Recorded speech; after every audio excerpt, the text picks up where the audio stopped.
बिहार में एनडीए में seat sharing पर चल रही चर्चा के बीच रामविलास पासवान के भाई पशुपति पारस ने बागी तेवर दिखाए, क्योंकि खबर है कि बिहार में चिराग पासवान की पार्टी को 5 सीटें मिल सकती हैं और इन सीटों में हाजीपुर की सीट भी शामिल है। पशुपति पारस इसी सीट से सांसद है, लेकिन सूत्रों ने खबर दी कि एनडीए में सीट शेयरिंग का फॉर्मूला तय हो गया और यह खबर आते ही पशुपति पारस सक्रिय हो गए।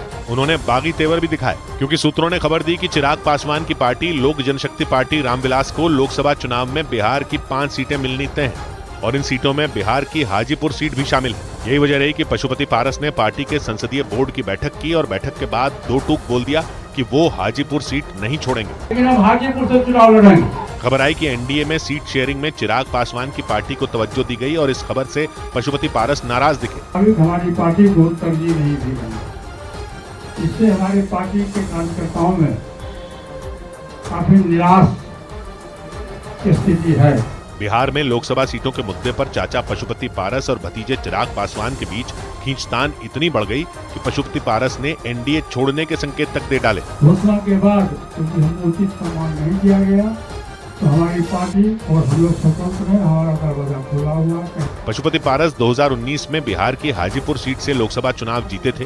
वो बिहार की अलौली विधानसभा से 5 बार विधायक रह चुके हैं और 3 बार बिहार सरकार में मंत्री भी थे। 2017 में पशुपति पारस बिहार सरकार में मंत्री बने तो वो न तो विधानसभा और न ही विधान परिषद के सदस्य थे। इसके बाद 2019 में उन्होंने बिहार के हाजीपुर से लोकसभा चुनाव लड़ा था और बड़े अंतर से जीत हासिल की थी, लेकिन रामविलास पासवान के निधन के बाद चिराग पासवान ने भी हाजीपुर से चुनाव लड़ने की इच्छा जाहिर की थी और सूत्रों के मुताबिक 2024 के लोकसभा चुनाव में बिहार की हाजीपुर सीट चिराग के खाते में चली गई। इसके संकेत चिराग पासवान ने खुद दे दिए थे। मेरे पास किसी का कोटा नहीं है, मेरी जो सीटें हैं वो सिर्फ मेरी हैं। यानी चिराग ने इशारों में जता दिया था कि वो हाजीपुर से लड़ने का मन बना चुके हैं, क्योंकि सूत्रों ने खबर दी कि बिहार में चिराग पासवान की पार्टी को हाजीपुर, वैशाली, समस्तीपुर, जमुई और नवादा सीटें मिल सकती हैं। 2 उम्मीदवारों के नाम भी करीब फाइनल है। इनमें चिराग पासवान और उनके बहनोई अरुण भारती का नाम शामिल है। यानी हाजीपुर पर छिड़ी जंग को चिराग पासवान जीतते दिखे। लेकिन ऐसा नहीं था कि रामविलास पासवान हमेशा हाजीपुर से जीते। वो वहां 2 बार चुनाव हारे भी। 2009 में हाजीपुर में मिली हार ने तो उन्हें इस कदर तोड़ दिया था कि वो एक जनसभा में रो पड़े थे और हाजीपुर के मीनापुर में हुई रैली में उनके आंसू छलक गए थे।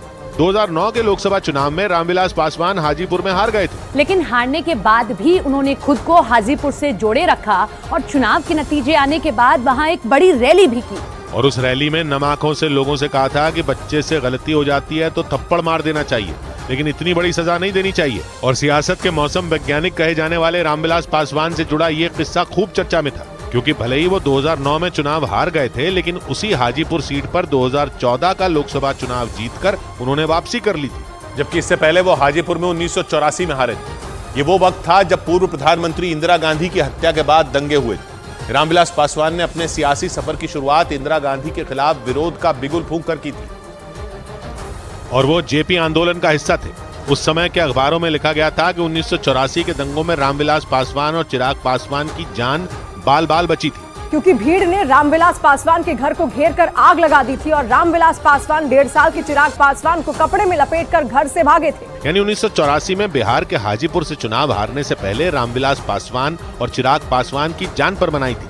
तब के मीडिया में छपी रिपोर्ट के मुताबिक तो रामविलास पासवान ने खुद अपनी आंखों से तबाही देखी थी और 1977 में बिहार के हाजीपुर से जीतने वाले रामविलास पासवान 1984 में वहां से हार गए थे। इसके बाद 1987 में वो हाजीपुर छोड़कर उत्तराखंड के हरिद्वार से चुनाव लड़े थे और हरिद्वार से जीतने वाले कांग्रेस सांसद सुंदरलाल का निधन हो गया था, जिसके बाद 1987 में हरिद्वार में उपचुनाव करवाए गए थे और उस उपचुनाव में रामविलास पासवान का सामना बीएसपी की ओर से मैदान में उतरी मायावती से हुआ था, लेकिन वहां कांग्रेस के राम सिंह जीत गए थे।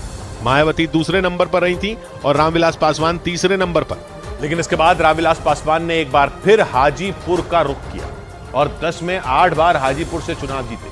1984 और 2009 में जब वो हाजीपुर में चुनाव हारे थे तो उन्होंने अपना चुनाव का कार्यालय बदल लिया था और इसीलिए उनकी हार के बाद उनके चुनाव कार्यालय के बारे में भी खूब बात हुई थी, क्योंकि 1977 में रामविलास पासवान ने हाजीपुर के डाक बंगला के पास इंदु भूषण ठाकुर के घर पर अपना चुनावी कार्यालय बनाया था। लेकिन 1984 और 2009 में रामविलास पासवान ने अपना चुनावी कार्यालय बदल दिया था और इन दोनों बार रामविलास पासवान चुनाव हार गए थे। इसके बाद इंदुभूषण ठाकुर के घर को रामविलास पासवान के लिए लकी माना जाने लगा था। और खबरें थी कि खुद रामविलास पासवान भी ऐसा मानने लगे थे और वहीं पर अपना चुनावी कार्यालय बनाया था। यानी हाजीपुर से जीतने के लिए रामविलास पासवान हर मोर्चे पर काम करते थे। और इस सीट पर उन्होंने 2 बार जीत का विश्व रिकॉर्ड बनाया था। दूसरी बार तो उन्होंने खुद का भी रिकॉर्ड तोड़ दिया था। और हाजीपुर में उनके लिए धरती से गूंजे आसमान, हाजीपुर में रामविलास पासवान के नारे लगते थे। लेकिन उनके निधन के बाद हाजीपुर की सीट पर दावेदारी के लिए चिराग पासवान और पशुपति पारस में ऐसी जंग छिड़ी कि लोक जनशक्ति पार्टी ही टूट गई। और खबर है कि इस बार के चुनाव में चाचा भतीजा दोनों हाजीपुर से लड़ सकते हैं।